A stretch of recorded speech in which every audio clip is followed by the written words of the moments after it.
Is walking exercise? It's not intense physical exercise. It's Right. not the same as resistance training. It should never be compared that way. Yeah. But it is exercise. It is moving your body, and it is so good for you. You don't like cycle syncing? You're telling women not to train for 1 to 2 weeks out of the month. That's huge. That's a Yeah. huge part of your life. So if somebody was new, would you recommend them doing macros or calories? Thanks so much for being here today, Alex.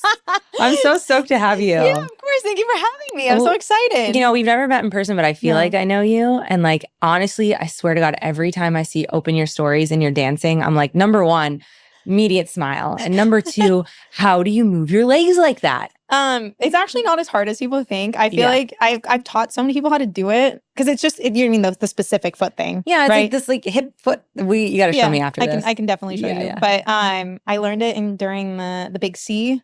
Like when everyone was on lockdown, I didn't know what else to do. And so I literally just like looked up dance tutorials. Yeah. And that was the one dance I actually like, committed to learning. And so that's why people will joke and be like, do you only have one dance? And I was like, pretty much. Yeah. I can do that in moonwalk. That's really funny because I thought you were a dancer. I was like, oh, she definitely came from a dance background. That's why her feet I can like move robot like that. and like moonwalk. Yeah.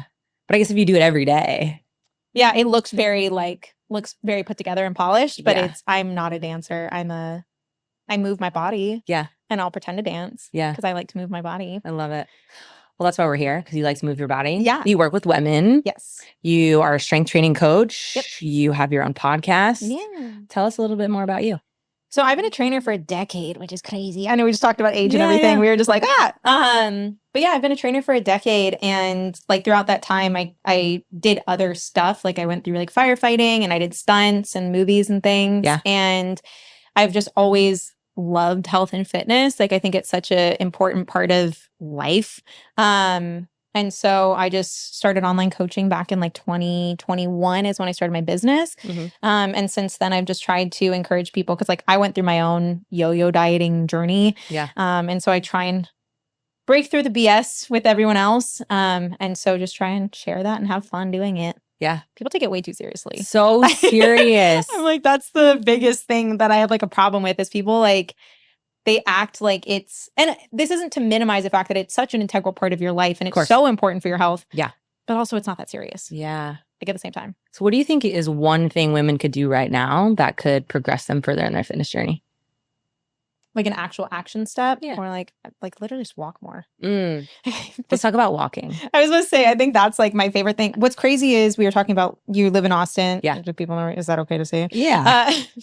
Yeah. It's like stalkers. People know everything about my me. bad. But like Houston is not walkable at all. I'm born and raised in California and I was just there and I was walking everywhere. Yeah. And I get like 20,000 steps when I'm there because I'll like walk to the store and do all these things. And then I get back to Houston and I have to be so intentional. Yeah. And so I think that's one of the things that people don't realize is they want to demonize this whole like 8,000 to 10,000 step goal, which I understand it's very hard for some people based on your job and things like that. Mm-hmm. But like, there are some things you have to be intentional about when it comes to your health and fitness. Mm-hmm. And walking should be one of them. It's so good for you. Yeah. Is walking exercise? Yeah. Oh gosh, I already know it. I already know what you're referencing. And I saw it resurface from somebody else. Yeah. Yes, walking is exercise. I think it's so crazy that even became, I understand where they were coming from being like walking doesn't count as exercise.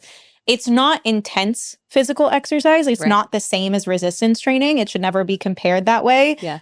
But it is exercise. It is moving your body and it is so good for you. And so I'm like, for some people, it's all they can do. Yeah. Especially like early on in their journey.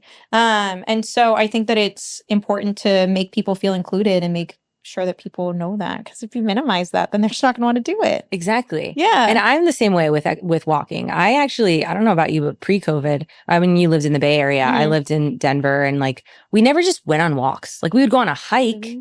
I would go on like trails, but I wouldn't just like naturally like just go for walks. So I thought walking was kind of dumb. If I'm going to be totally honest with you, like I was like, why are people just going on walks? Were you like that?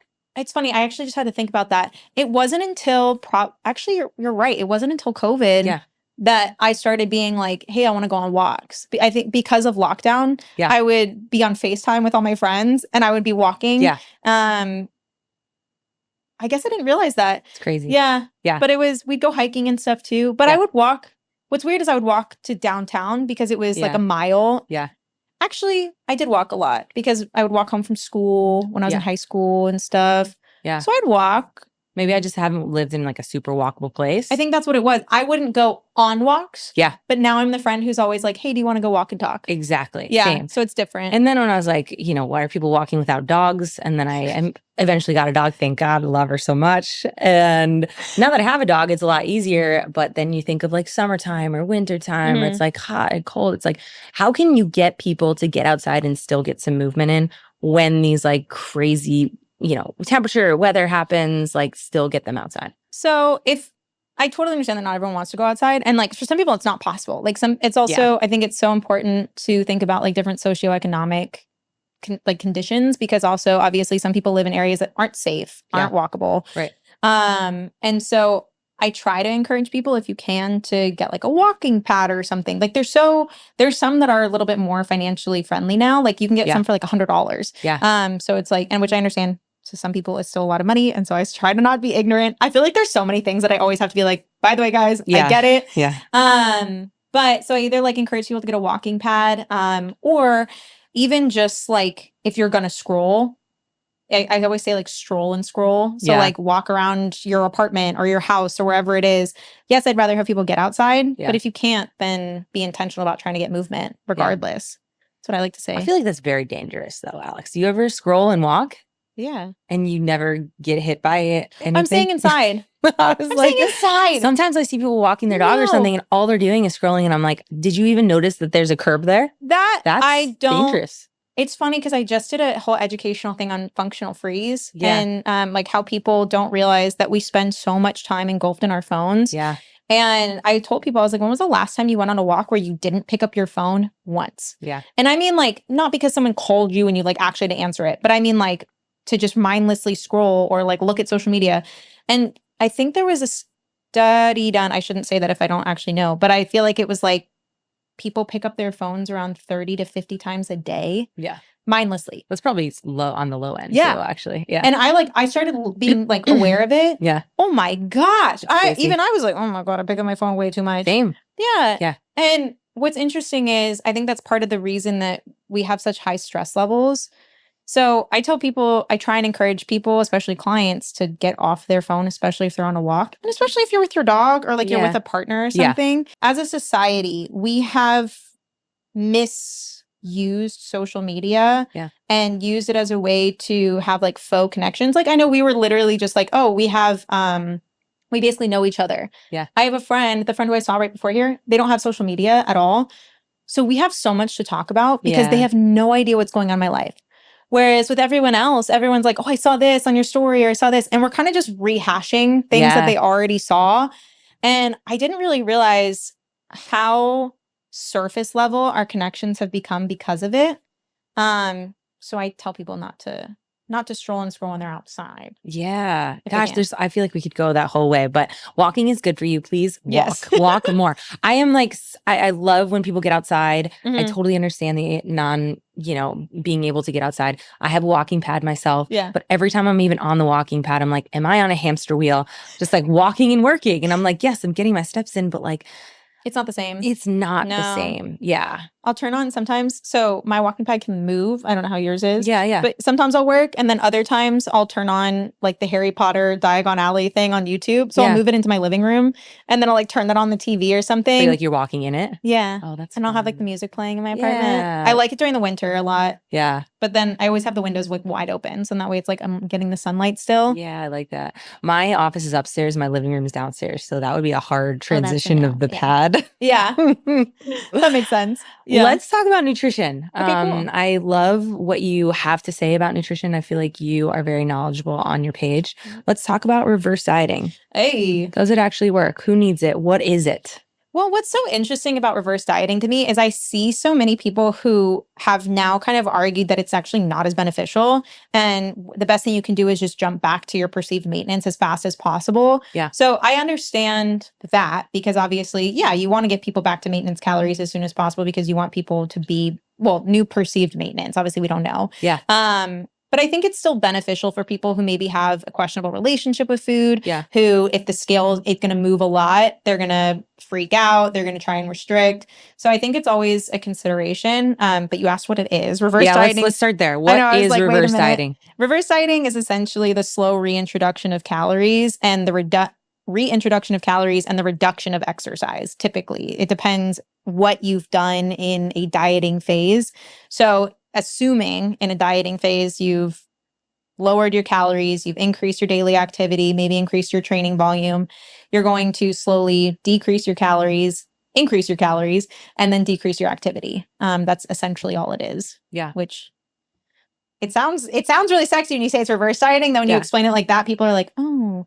But it's basically a way to allow your body to like slowly adapt to the reintroduction of calories. Yeah. But again, like there's so many people who now argue that it's better to get you back to maintenance as fast as possible, which I agree with. As somebody who we just kind of talked about this before the podcast, but I had spent probably about 2 months in like too much of a deficit on accident just because of like life stressors and things like that. And I've been trying to get myself back to the perceived maintenance. And it's hard because my body's downregulated, where to me, I'm going to say numbers here. So I know some people get sensitive to calorie numbers, but like to me, I've been eating around 1800 to like 1900 calories, and I need to get to like 2200. Right. And but I'm full by the end of the day and I'm uncomfortable. So that's where reverse dieting can be helpful, because then it can allow me to kind of slowly get used to it. And what I notice is I'll do some high calorie days, some lower calorie days. So do you track your calories?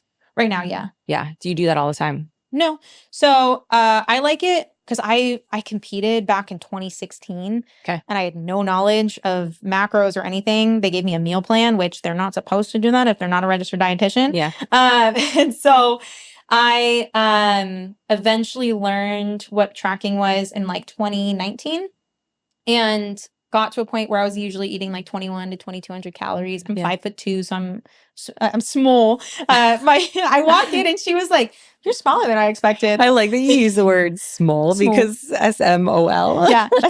I'm like, I love like, that. is that what it is? Yes. And I'm like, yes, it is. But so I started tracking then so I could get my macros up and understand what like a macronutrient breakdown was.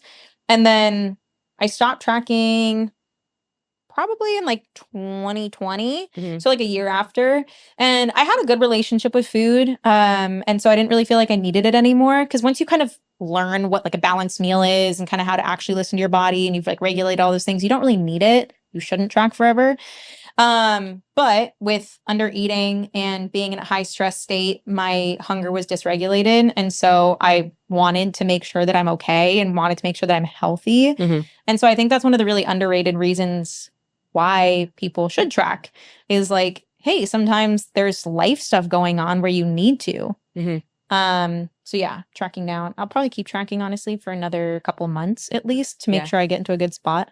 Do you have all your clients track? Do you feel like tracking is for everyone? No.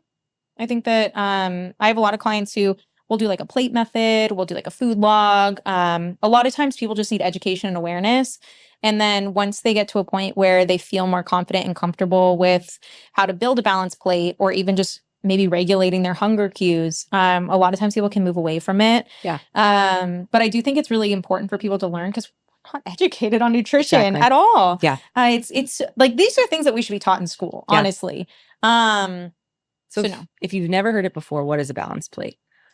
It's like, I think the easiest, I know it changes. I literally just saw it change again. Yeah. Where it's like a quarter of your plate is protein, a quarter of your plate is a carb source, and half of your plate is vegetables, with like a kind of small cup being fats or whatever, which that's in a perfect world. And so what's important to remember is like, I think sandwiches are wildly underrated. Love me a sandwich. Yeah. But like you take that same concept and you're like, okay, now I have my carb sources, now I have my protein sources, now I have my fats.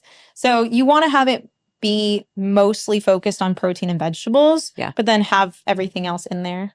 So could someone that was doing maybe a plate method, or maybe more on the intuitive eating side, do a reverse dieting, or what would that look like? That's interesting about the reverse dieting. I thought you were going to say go into a deficit. Either or, honestly. Yeah. I mean, technically, intuitive eating, no. Because that's my favorite this is my favorite opinion that I've formed as of like late, but you can't intuitively eat into a deficit because it's literally the opposite of what intuitive eating is. Because you're putting yourself into a state of technically small starvation, not like starvation, but like you're intentionally making yourself hungry. So how are you going to intuitively be hungry? Well, I will counter that a little bit. Let's hear it. And the only reason why is because I would consider myself and a lot of my clients intuitive eaters. But if I know that I need to eat in some sort of deficit, which I usually don't ever do, I know that intuitively this is what I eat in the morning for breakfast, and I'll just eat slightly less. Is that really like intuitive though? But it's mindful, which I feel like is kind of the same thing. I kind of like do a /intuitive/mindful. Is that the same? Maybe not necessarily, but if we're looking at the principles of intuitive eating, no. Yeah. You know what I mean? I think that's why I'd say that. Yeah. Just because I'm like, it's technically not intuitive because like you are hungry and you know it and you're ignoring your hunger cues. Okay. Yeah. Maybe that's my argument. But you shouldn't be that hungry in a deficit. I was going to say, let's talk about that. Like, should you be hungry in a deficit? You will likely feel small like parts of hunger. Yeah. And I think like, and that's the other crazy thing is some people don't realize that like you should wake up having some sort of like appetite. You shouldn't wake up starving and you shouldn't be going to bed uncomfortable. Yeah. But in a deficit, a lot of times like you'll be hungry like for your next meal, or maybe you will be a little bit hungry when you go to bed, or you'll be like, okay, I'm ready to eat when I wake up. Yeah. But it should never be to the point of like where it's uncomfortable or where you're like waking up at 2 a.m. because your blood sugar's just dropped. Right. Yeah. So should there be a point in our day where we should all feel hunger? Yeah. So is that intuitive? I see what you're getting at. That's you know crazy. I mean? Yeah. I like having So, okay, let's go back though. Intuitive eating plate method in a way that's not calorie counting or macro counting or like having numbers associated with it. Could you be in a deficit, surplus, or even reverse diet? Like, could any of those things be real? It's always going to be the same thing of like calories in versus calories out. Yeah. Ooh, let's talk about that. Oh, gosh. This is great. What is CICO? It's essentially the law of thermodynamics where like if you're going to lose weight, then the way to do it is to eat less than you burn on a daily basis. But then the thing to remember is that our body naturally burns a certain amount of calories because your basal metabolic rate. And then obviously we burn calories through NEAT, which is our non-exercise activity thermogenesis. She's going over this fast. So let's go over this again. Okay. I'll go slower. Yes. So it's funny. I guess I assume that people know this stuff and maybe that's not fair. Yeah. Calories in versus calories out. It essentially is eating less calories than your body burns on a daily basis. Your body naturally burns calories, which is your BMR. It's your basal metabolic rate. This is the amount of calories that you need just to keep the lights on. So you could literally do nothing, not a thing. Like you could lay in bed. So when you're sick and stuff, you could lay in bed all day, not do anything, and still need it like range. It's a huge range. It's anywhere from I think like baseline 1200 to like 1650 or something for some people. Obviously, like it's going to depend on how much muscle you have, your height, your weight, so many things. And then you have your NEAT, which is your non-exercise activities. So this is things that you just do throughout the day. Obviously, I'm Italian, so I keep using my hands. That's and so why like, we're kindred spirits here. There we go. Yeah. But it's like if you fidget a lot, if you just get up and you do the dishes, you take do the laundry, these things, that burns calories. And then you have your intentional exercise. So anything that you're technically a walk is that, but obviously a lot of coaches will use steps as a way to kind of manipulate NEAT in a sense, or kind of like have cardio. Which yes, I'm counting walking as cardio, people. And then you have your thermic effect of food. So this is where having a high protein diet can be very helpful because it has the highest thermic effect, meaning you essentially burn the most calories from protein. And then technically speaking, fiber also helps you like burn a lot of calories. And so that's the accumulation of where your calorie burn comes from in a day, which is total daily energy expenditure. How can someone figure that out? You could either do an actual like test to get your BMR tested. The water, I don't remember what it's called. It's like the underwater test is technically the most accurate. I've actually done it before, but it was a while ago. I'm so scared because you're supposed to like breathe all your air. Yeah, it takes like 4 seconds max. You just breathe out all your, but I've always only seen that as body fat testing. I've never gotten any sort of like other BMR done. Oh, I didn't even know that. I think so. Yeah, I think that's supposed to be the most accurate well, one. the most accurate. Yeah, probably, and then you can do, what is it? It's not the DEXA scan? DEXA scan. Yep. So you can technically get your BMR done, which can be helpful. Do you really need to do it? Not really. What about sites like TDE.net? I actually do recommend that to people to at least get an idea. Yeah. It is a calculation, which means it is just a number. Right. But then I tell people, hey, if you're willing to track those numbers and then track your weight. And then depending on how your weight fluctuates over the course of 2 weeks while eating that amount, if it goes up, you're technically a little bit in a surplus. If it goes down, you're technically slightly in a deficit. And this is the averages of your weight. If it stays the same, you're roughly at maintenance. How long should they be tracking this for? To figure out maintenance, some people say a week. I say 2. Yeah. I'd err on like even longer. Yeah, like I'm like, give it like a month. Yeah. Yeah. And like, because people are so impatient. Yeah. And I'm like, especially women, right? Yeah. Like in our cycles, we might change throughout the month as well. That's also fair. Yeah. I know we were just talking about how like we'll go there next, guys. I'm super in my luteal phase. It's me just hanging out. I have low progesterone. I'm sorry. That's such a nerdy thing to say. My progesterone's low. I like how your voice got smaller too. I got small. It's because I want my progesterone back, guys. It's a sign that you're ovulating, which is good for you. I get so upset when people flex about not getting their periods. And I'm like, that's one of the worst things that you could be excited about as being a female. Maybe I'm hanging out with different people because people are not flexing for that. They're like, I see it online. Oh, okay. Yeah. No. Like, especially when skinny talk was like a big thing. I know it's banned now. Yeah. I like it. Is it? You didn't know that? Yeah. They banned on TikTok. It's that whole hashtag. Wow. Banned. Amazing. Yep. We love if it. you type Snaps in skinny for TikTok. talk, I know. Yeah. Because it got bad. Yeah, it did. And I actually did a post today where it was about how they were bringing back nothing tastes as good as skinny feels. Yeah. And I actually had somebody, I need to respond to their comment and I'm not trying to call them out. But they actually said that like that had helped them with their binge eating. And I was like, I need to actually look at the comment.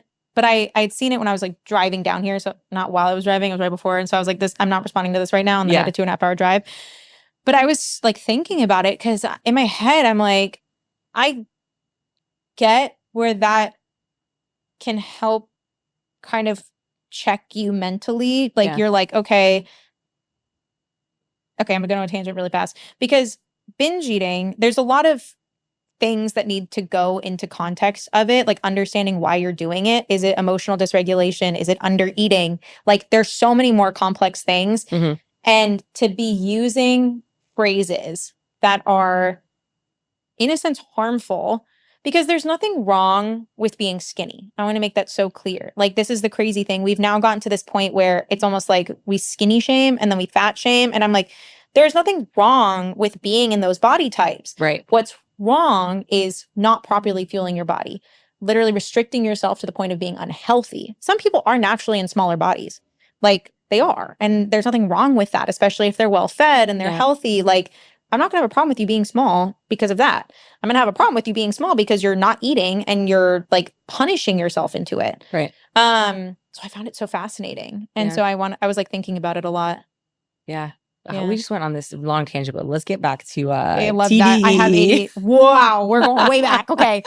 Going way back ADHD, to the calories in, calories out, right? Okay. So now that we've got our total daily energy expenditure, what do I do with that number? Whatever you want to do. So if you want a deficit, what you can do is you can slightly decrease it. On a conservative end, you can do like a 200 calorie decrease. Typically for most people, it'll come from carbs. Well, actually, I did skip that. You want to figure out your macronutrient breakdown. That's where I was going next. There we go. So we can go there next. Easiest way to figure that out is roughly 1 gram per pound of body weight. If you are technically overweight or obese, I do recommend bringing it closer to like 0.7 or going to what your ideal body weight would be. Just because obviously if you're like 200 pounds, but you're in a body that maybe like 160 would be more comfortable for you, eating 200 grams of protein is going to feel impossible, and it probably will be impossible. And because it's going to satisfy the heck out of you. And then from there, for most women, at least baseline 55 grams of fat, like minimum. I've had some women who like, they come to me and they're eating like 35 grams of fat. I'm like, we need more than that for our hormones. Where are you getting that number from? The 55 is like the very baseline. Yeah. I actually just got it from a lot of like nutrition courses, and that was usually the baseline. I know there's a way to actually like math. Yeah, is there like a calculation that people really could? can't pull that out of my. Do you know it? No, I'm I asking don't know you it out of that my head. actually. Yeah, I was going to say I don't know if I'm at the top of my head, but that's why I say usually 55 to 60 is a baseline. Cool. Yeah. Just because I have gallbladder issues, and so for me, like I can't go past 60. Like if I have a high fat meal, it messes me up so badly. And so that's where I found that number, and I was like, it just stood out to me, and I kept looking, and everyone would say like that's baseline. Okay. A lot of women do well in like 80, 90. It just depends. And then the rest go to carbs. The rest is just carbs. Yeah. Okay. 4 calories per gram for protein, 4 calories per gram for carbs, and then 9 for fats. I almost said 7 because 7 is alcohol. Yeah. Yeah. Which people do count as a macronutrient. It's not. And then fiber. Usually like women should aim around like 20. There's an actual like calorie amount. I think it's like 10 to 15 grams per 1,000 calories. And so, but I usually just tell women try and get around 25 to 35. Yeah. If you've never tracked it and you don't know how much you're eating, don't just jump to that number. Yeah. See how much you're eating, because some people eat like 5 grams a day. Yeah. So jumping to 25, you're going to be constipated. You might get diarrhea. Like it's not going to be a good time. Is tracking macros just as valuable, if not more, than calories? So that's interesting.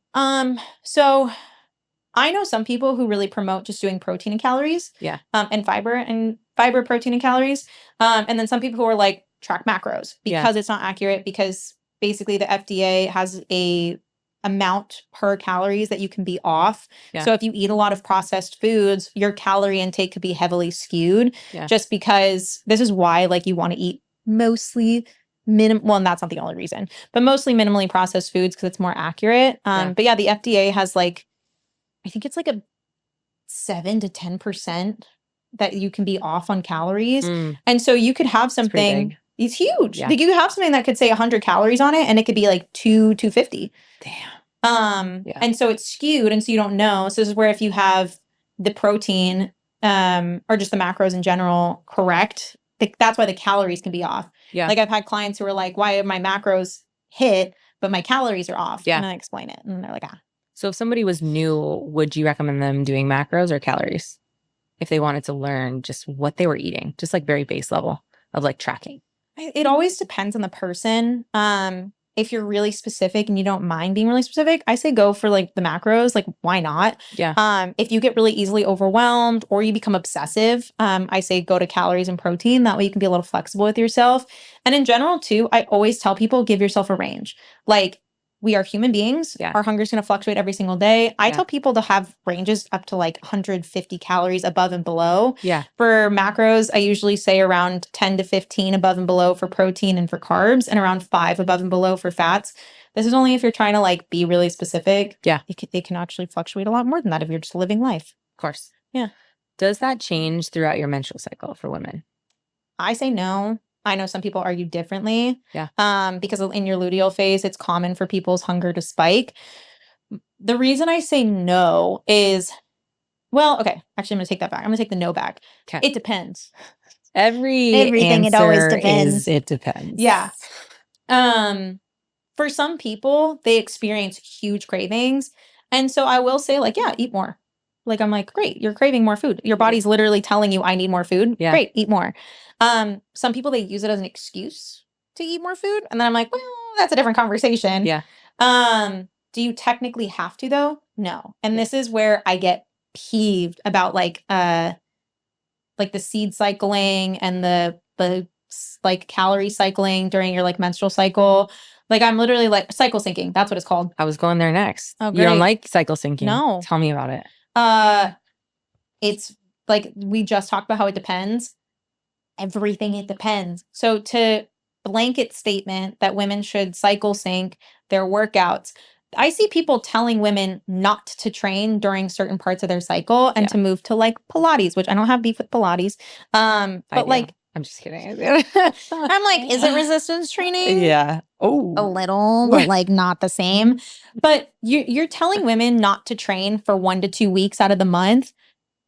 That's huge. That's a Yeah. huge part of your life. Yeah. And I'm like, there's also no evidence to support that. If you have endometriosis, PCOS, and it's actually like really debilitating you during your luteal phase, go get help. First of all, it shouldn't be doing that. Like I say that with so much love and understanding, because as someone with PCOS, like I get it. I've been there where like I had menopausal symptoms.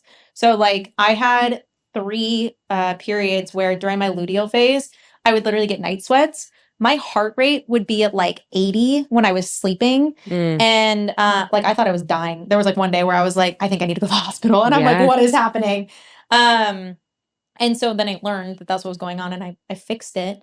But that's where I get so much beef with people saying, like, to cycle saying, because I'm like, women are already under muscled and under training. You're now giving them a reason to not train 1 to 2 weeks out of the month, when the actuality is having more muscle can also benefit your menstrual cycle so much. Yeah. So that's my beef with it. So why do you think it got so big? Like why are there books and podcasts and people that literally people love to make money. Sarah cycle syncing? Like why did this happen? Because people love to make money. Yeah. I'm like, actually, did we talk about this beforehand? Like people prey on we talked about menopause. Menopausal women. Yeah. Because it's just another like trendy thing, right? So how can we take that trend and like take our power back and like give women the ability to find strength and lift heavy shit so that it actually empowers them more? If it has a name, I'd be skeptical. Like, and that's not like, that's such a generic thing to say, I feel like, but at the same time, I think that can help so many people. Like, this isn't to have beef with all of the diets out there, but like paleo, keto, like so many of them put a fancy label on it, and then they market it to people as being this like magical thing.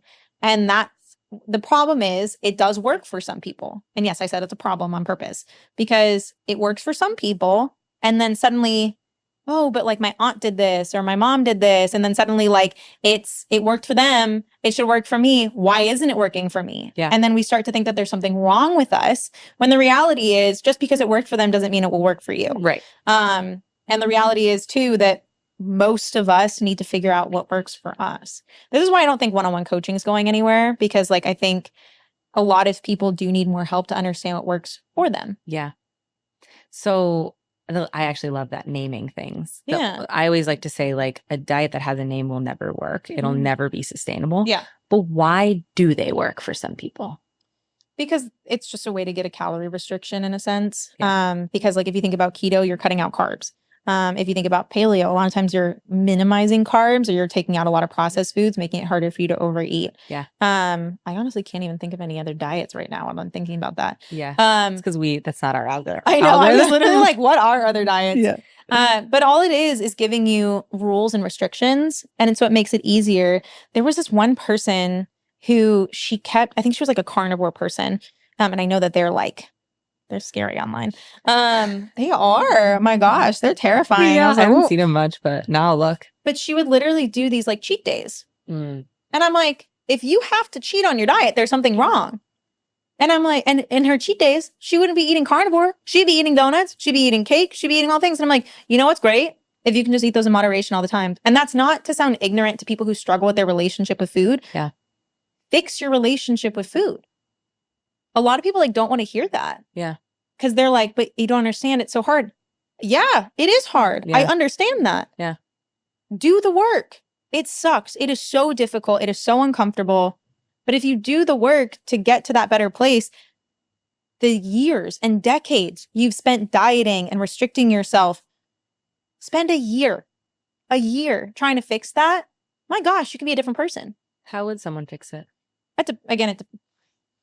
It depends. What does do the work mean, Alex? Depending on what the baseline thing you're trying to work on is. Yeah. But say like, I always tell people you have to do the inner work. For most people, that's where relationship with food or relationship with body and everything comes down to. So you need to figure out what are the root causes of either my poor relationship with food. Is it your upbringing? Is it society? Is it just never learning about it? So maybe you just need general education. And so figuring that out, and getting the right resources for it, and then being willing to get uncomfortable. Do you think you can still want to lose weight but be happy in your body? Yeah. Do you think that you can be body positive or have good body image, but also still want that? I'm going to give the unpopular opinion here and say yes. Why? Because I don't think there's any, I think you should love your body as it is now. Like, I genuinely think that you should like be like, I love who I am because it helps me show up every single day.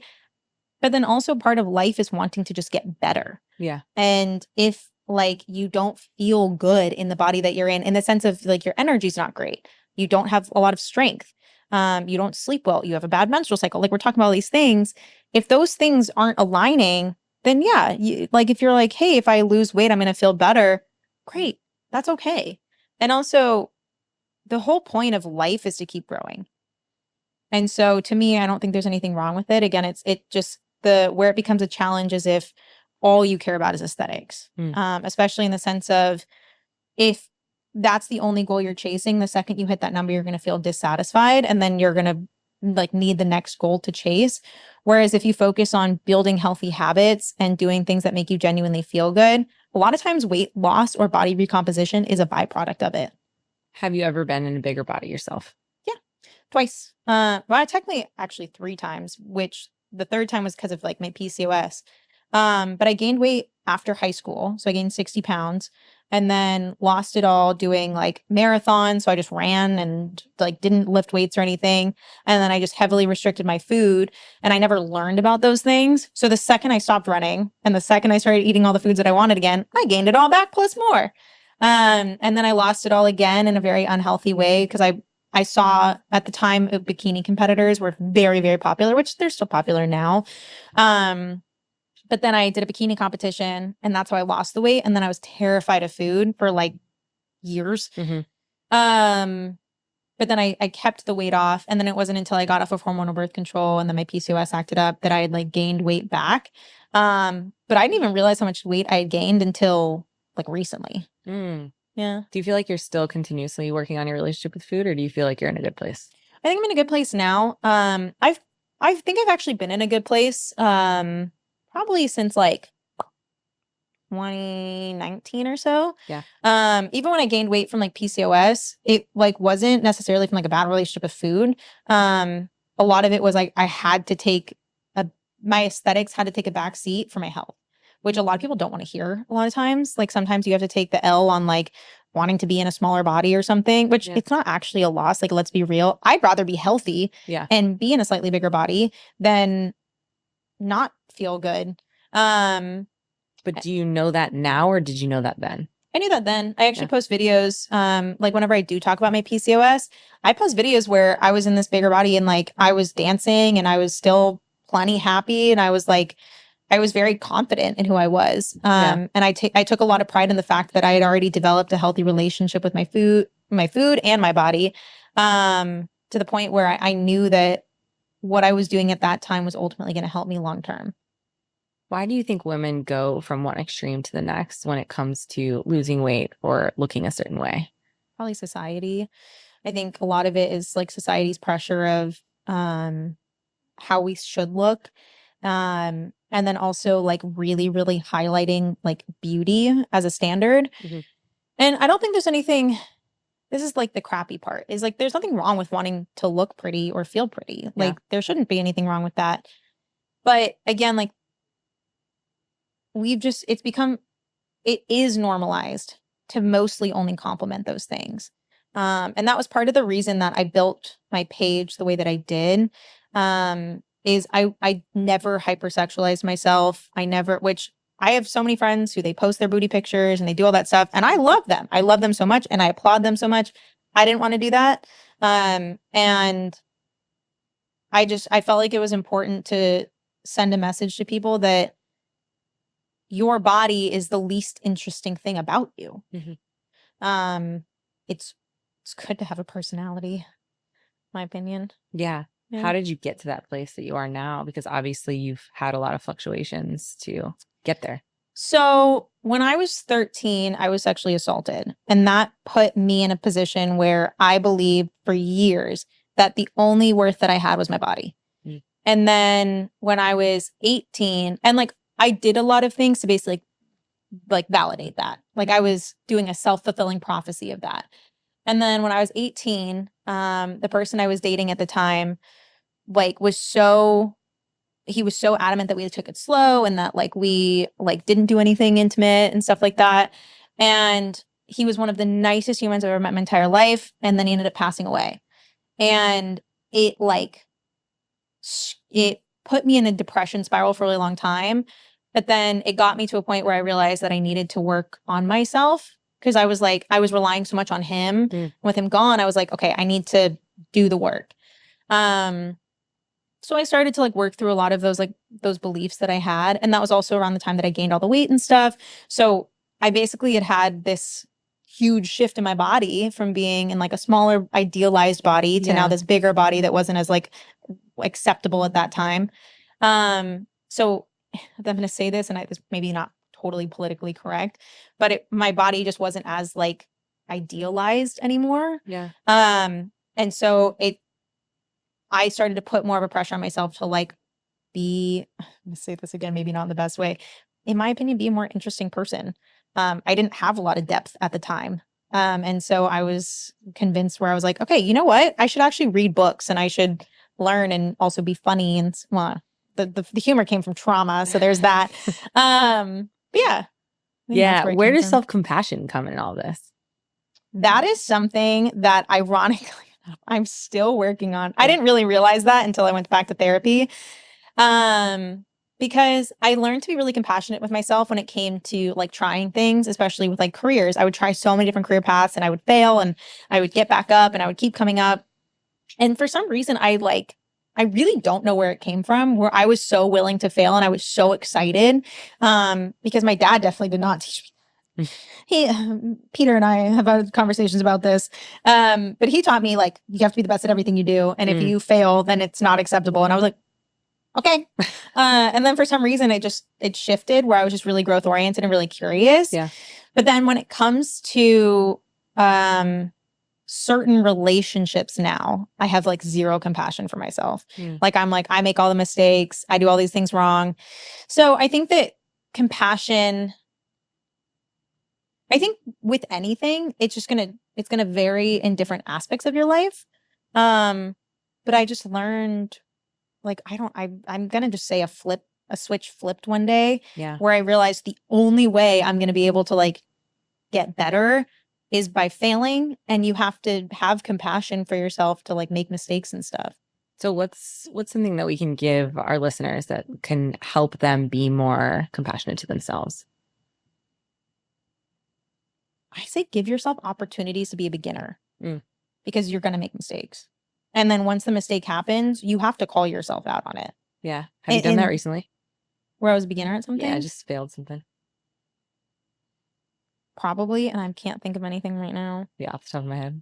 I was like, what have I done recently? Probably some business thing that I like thought was going to succeed. And I was like, oh, whoops. Well, whatever. You got to just keep going, you know? And that's the thing is, that's what's so funny to me is my failures don't even stand out that much anymore. Yeah. So maybe that's what it is like, I'm so willing to try stuff that I just, not like this is going to sound like such a stupid example, but it's like, I literally just played basketball, like one of those basketball games with my friends. And I knew he was better than me. Like the arcade basketball game? Oh. Yeah. I knew he was better than me. And I still was like, I was still pissed because I was like, damn, I'm not that good at it.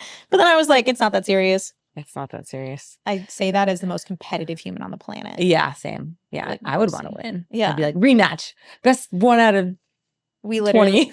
We did a lot of rematches and I kept losing. So I had to give up at a certain point. Yeah. So compassion comes in a huge play of how you perceive yourself, how you value yourself as a human being, and a lot of your self-worth. So I know that body positivity and just like your body image is so much your page and like what you promote. So can you talk a little bit more about like how you can love the body you're in as you are working on it? One, thinking about things that your body does for you on like a daily basis. Yeah. I think that's such what's ironic is so many of the tips I give are things that so many people hear all the time. Yeah. But just we don't take that seriously because we're like, of course I'm going to be like grateful. And I'm like, well, you say that, but then you don't ever actually practice gratitude. Yeah. And I tell people, say these things out loud. Yeah. Like actually say it out loud to yourself.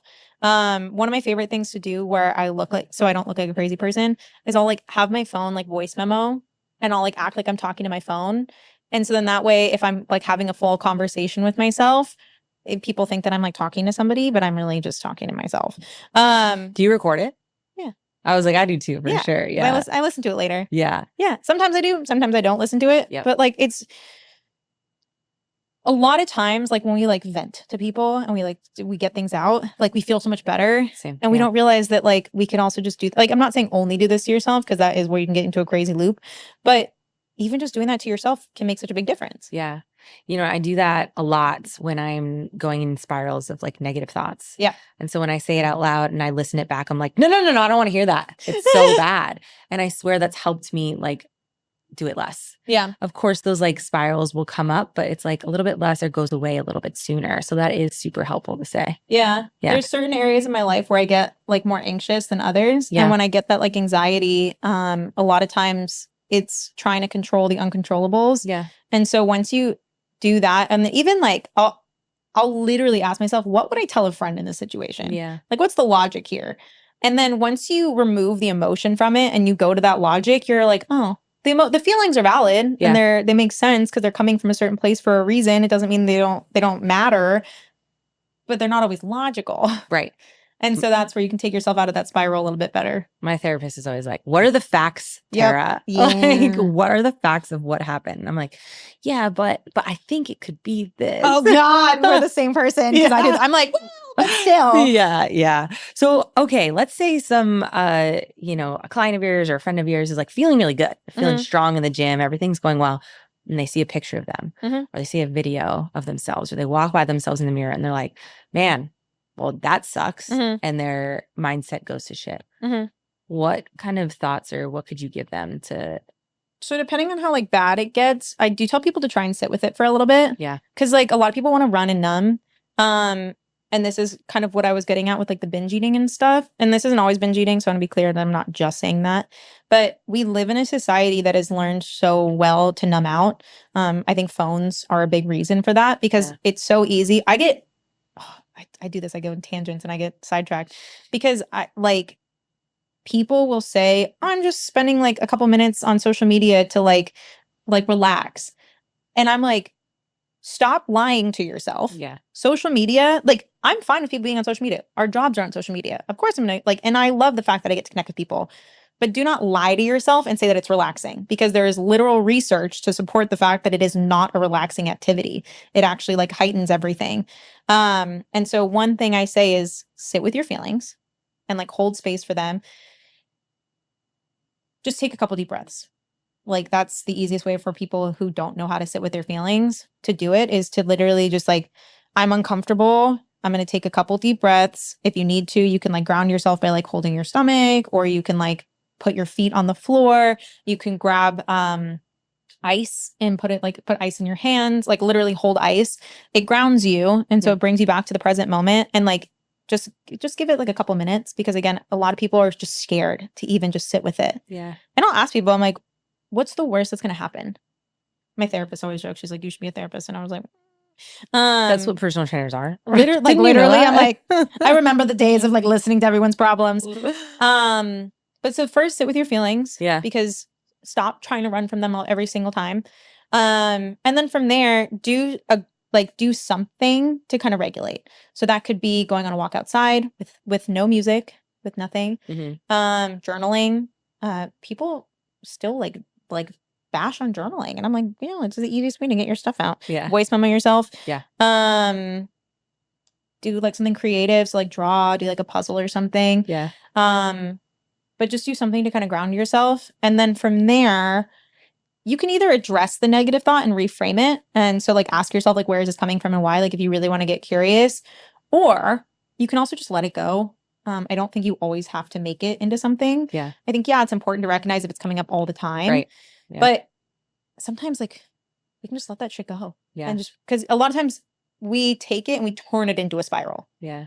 Whereas if we took it, we sat with it, because a lot of times spirals come from us trying to run away from feeling the feeling.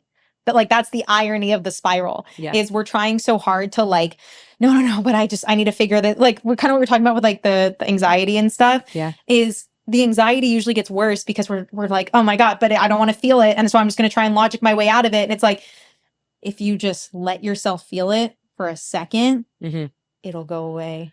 Yeah. My therapist called me out on that because I keep everything very surface level. Yeah. I think some of that's from like firefighting, but I'll literally, she's pointed it out and we record our sessions and I saw the video and I died because I was like, oh wow, I see it. I'll start to feel something. Yeah. And I'll cry and like, I can see myself feeling it. And she's like, but then you like yeet yourself out of it. And I was like, well, yeah, I was done. Yeah. It was over. I was like, she's like, well, actually not. It doesn't happen that fast. No. Yeah. And I'm like, oh. Yeah. Anyways. Yeah. So it's so funny. I want to bring up what you said about relaxing on social media because that is quite the opposite, right? Yeah. People think like, oh, I just need to like, you know, my mind to go elsewhere and to like, you know, take my mind off of other things. And I relate that a lot to alcohol. You know, people use alcohol to like de-stress. And I'm like, that is literally the opposite of what it's doing to you. Yeah. And I'm now like fully alcohol free and I will like stand tall on this. It was one of the best things I ever did for my life and my health and all the things. But it is like, we're always trying to search for something, you know, whether it's a phone, a cigarette, an alcohol. And like, when you sit with it, gosh, it's so powerful, like what you can really get out of it. Yeah. Yeah. I've had like sips here and there, but I haven't had alcohol. Like I haven't had like a drink to myself since 2016. Yeah. Yeah. Best decision. And people, because I was like 22 or 23. Yeah, young. That's super young. Like, yeah, it was like, because I drank a lot in high school. Same. I got it done. Got it done early. But yeah, I mean, it's funny because people get so defensive about alcohol. I know that's a whole other tangent that we could go on, but people get really defensive about it. And I'm like, why? Like, what if it's not a problem, then why do you care so much if I have an opinion on it? Yeah. Or people don't think that you're fun. And I'm like, I'll literally be the first person on the dance floor and I'll be the last person on the dance floor. Like, I'll be there from the beginning to the end. And the nice part is I'm going to remember it the next day. Exactly. Yeah. So yeah, I think that, I think a lot of, again, this is something else that I think we should be taught in school is just a lot of times we aren't taught how to hold space for feelings. And I wasn't taught that. Like I had to learn it. Like my family is very, don't feel your feelings. Like, yeah. They're like, why would you spend money on a therapist? I'm like, oh God. I'm like, you know, because therapy's cool. But I mean, that's why we have, like, one of the biggest, most controversial things that I say is the gym isn't therapy. People get real upset about that one. And I actually just got like legitimately mad at my friend because she would keep going. Every time she would get in a fight with her boyfriend, she would go to the gym and she would walk in the Stairmaster angrily for like 45 minutes. And I would watch her cry for a second and then just turn it off. And I was like, you're doing what I do, which is not feeling your feelings, which I do actually now feel them. Like I learned how to do that. And so I hold space for them.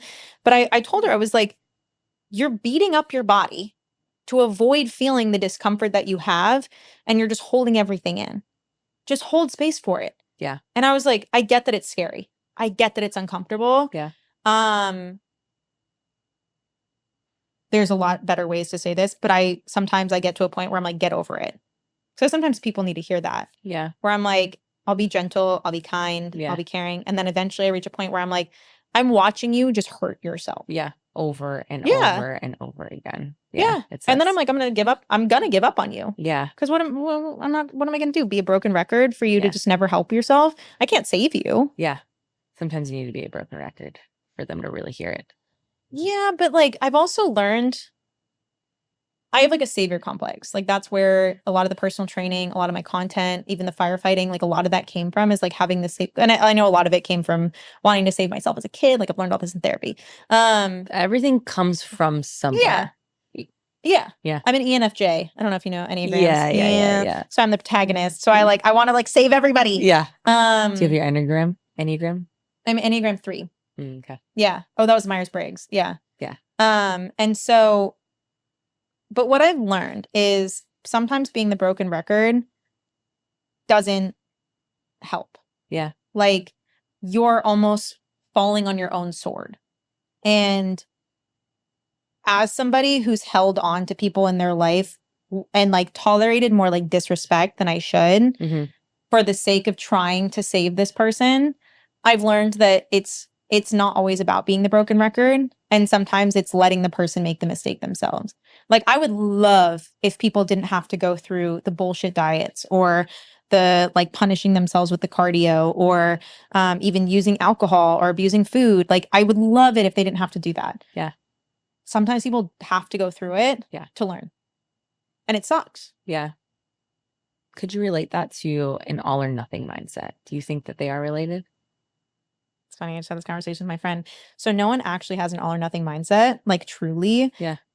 I think people use that as an excuse. Ooh, because so many excuses in this. I love this. Know. Yeah. Because if you think about it, you're not truly an all or nothing person in every area of your life. Like, if you got a No, flat yeah, tire, not at all. yeah, you don't go and you stab all the rest of the tires. Yeah. If you spent a little bit more than you planned, you don't go and you drain your bank account. Like, you aren't an all or nothing person in other aspects of your life. So you're now using that as an excuse for whatever behavior you're saying. And so I think it's, again, avoiding the discomfort of dealing with whatever it is that they're running from. Let's say, for example, if they're not getting in their 5 workouts a week, they don't do any. Do you feel like that's an all or nothing mindset? They get in 3 and they're like, I failed, I suck, and don't do anything. Technically, no, because again, like, now they're just excusing it.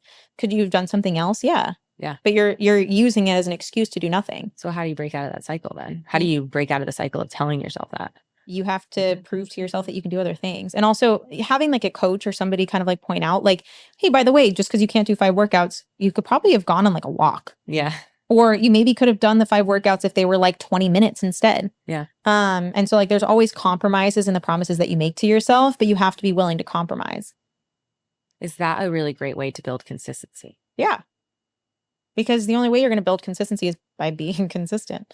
So if you're constantly breaking the promises to yourself, like one of my favorite, I think it's technically an analogy, where it's this idea of like, if you and I were to go to a coffee shop or make plans to go to a coffee shop together, you show up to the coffee shop, you call me and you're like, hey, Alex, like, where are you? And I'm like, oh, actually, I didn't decide to come today. Like, let's meet tomorrow instead. Yeah. You're like, okay.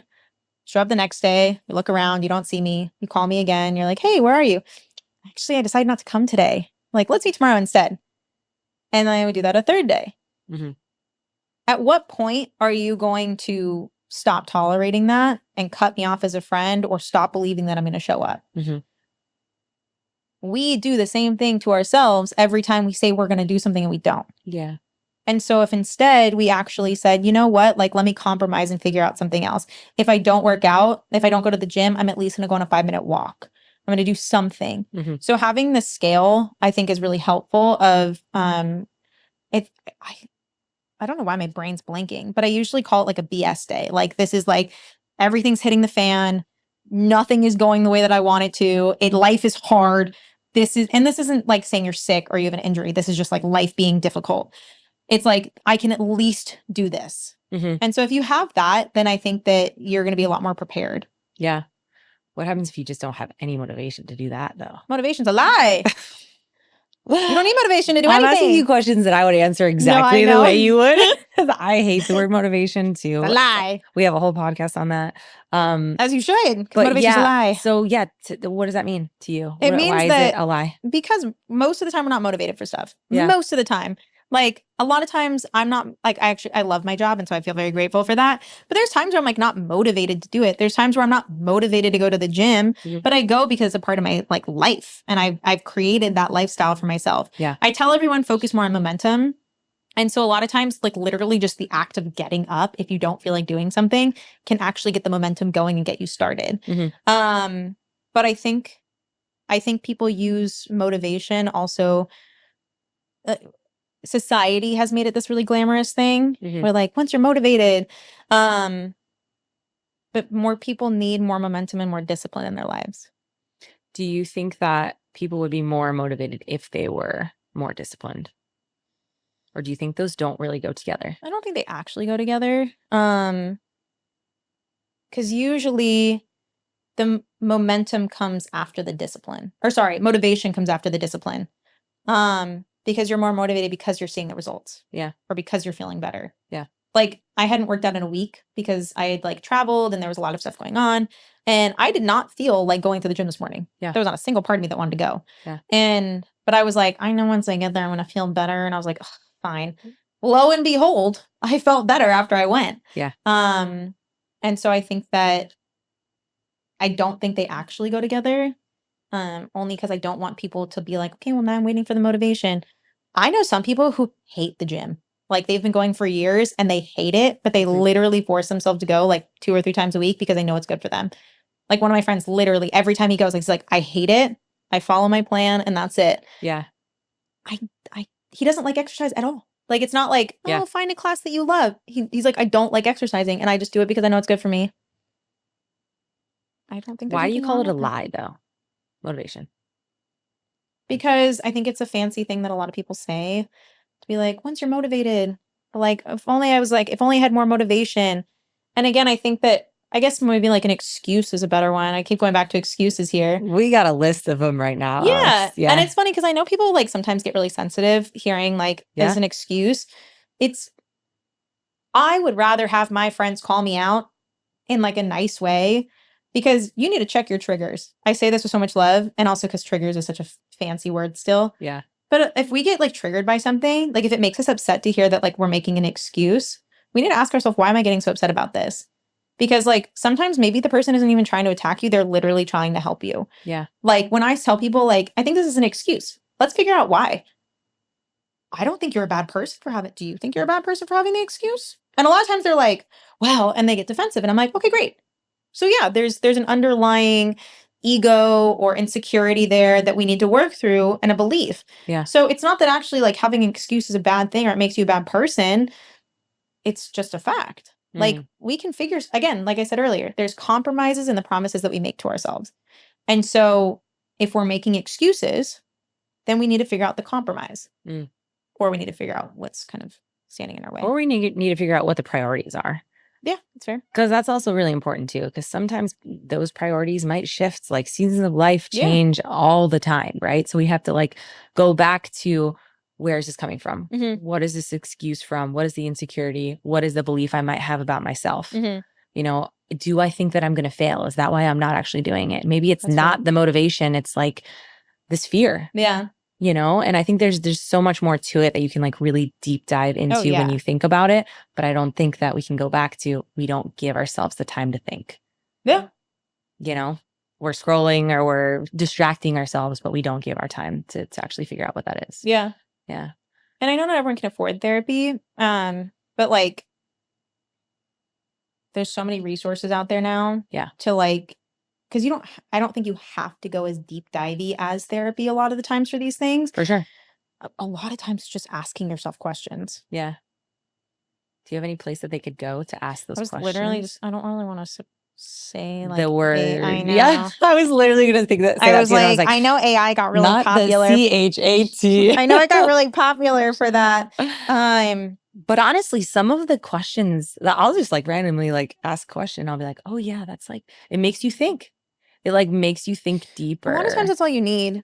And that's all you need. Yeah. And this is also why I think that as a society as a whole, we need to get more comfortable having these types of like difficult conversations with people. Yeah. Because I think we've become conflict averse. Yeah. And we get really scared when somebody has a different opinion than us. For sure. When the reality is that is quite literally the only way that we grow as human beings. And also it is okay to have different opinions from people. Yeah.